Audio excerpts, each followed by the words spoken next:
Celebrating the holidays during COVID-19 will be tough for many of us this year.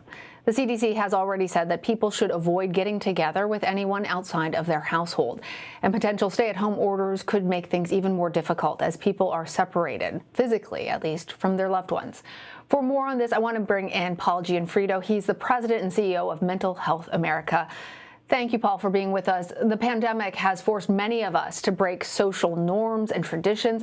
With the holiday season approaching, what kinds of issues are you seeing more? We're seeing more anxiety than ever before. We're seeing more depression than ever before. We're even seeing increases in serious mental health conditions like psychosis than ever before. There's been a big strain that this pandemic has put on all of us, and we need to recognize that. Well, getting together with extended family at the holidays is really important for a lot of us, but we're being told not to do it. How does that add to what is already, for many people, a stressful season? Yeah, typically we can use other people. We're social animals, and we can use other people to get a lift. And certainly being able to see our family members and other people we love and being able to touch family members and people we love is really terribly important to us. And when we can't do that, it makes it so much tougher to deal with holidays and to deal with any kinds of things that we're dealing with. So we have to recognize that these holidays this year are just different from what we've experienced before and recognize that we're all going through the same thing right now. Well, it can be difficult to recognize when we or our loved ones are having a hard time. What should people watch out for in their own behavior or in the behavior of people that they care about? Well, the first thing is to just recognize that everybody right now is feeling nervous. Everybody's feeling worried about what's going on.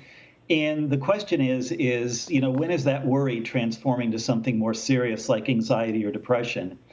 And it can be different for anybody because most of the time, the first signs and symptoms we have of these conditions aren't external ones. They aren't things that we notice in other people.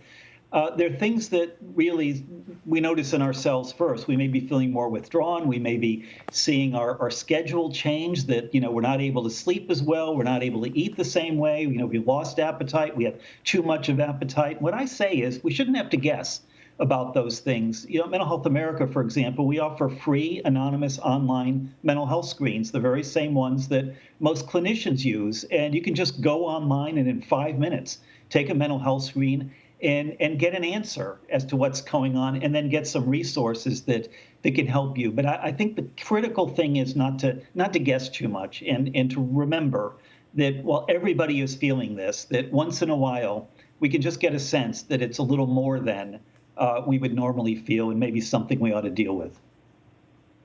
Well, what do you recommend to head off issues or to cope with them when people recognize that they are in fact struggling? I think people should do things that have always given them joy and comfort. A lot of us, put a lot of pressure on ourselves and say, well, let me do something, different that I've never done before. And that's the way I'll create a new tradition this way. And times like this, often it's the old things that give us joy and comfort that make the most difference for us. It doesn't put extra pressure on us to try something new, and it's something that we already know is beneficial and can make us feel good. So I really encourage people to think about those things that make them feel good, and particularly for younger people, because I think younger people are feeling the effects of this more than anybody, but certainly across all age groups. And just do those things that make you feel good about yourself and feel good about others. That's a good point, Paul. On the other hand, I've reported on people starting Christmas earlier, starting all their holiday decorations. I'll confess my tree is already up. But that is also a way that people have been coping with it. What do you make of that reaction that we're seeing, not just from my household, but from so many people across the nation, sort of a jump start on the holidays to try and infuse joy into what can otherwise be a stressful time? Yeah, I think that's certainly one thing. You like that tree, get the tree up. And, you like the outside lights. We put our outside lights up starting this week, do that.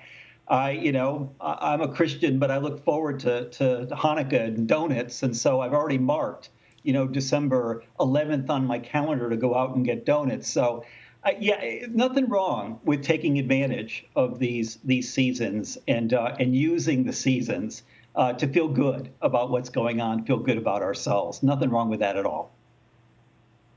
Good advice. I'm going to celebrate all the holidays this season. All right, Paul Gianfrido, thank you. Thank you.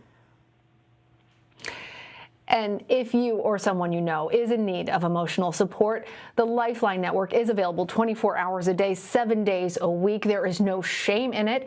Call 1-800-273-8255 to speak with someone. That's 800-273-TALK, or you can find them at suicidepreventionlifeline.org.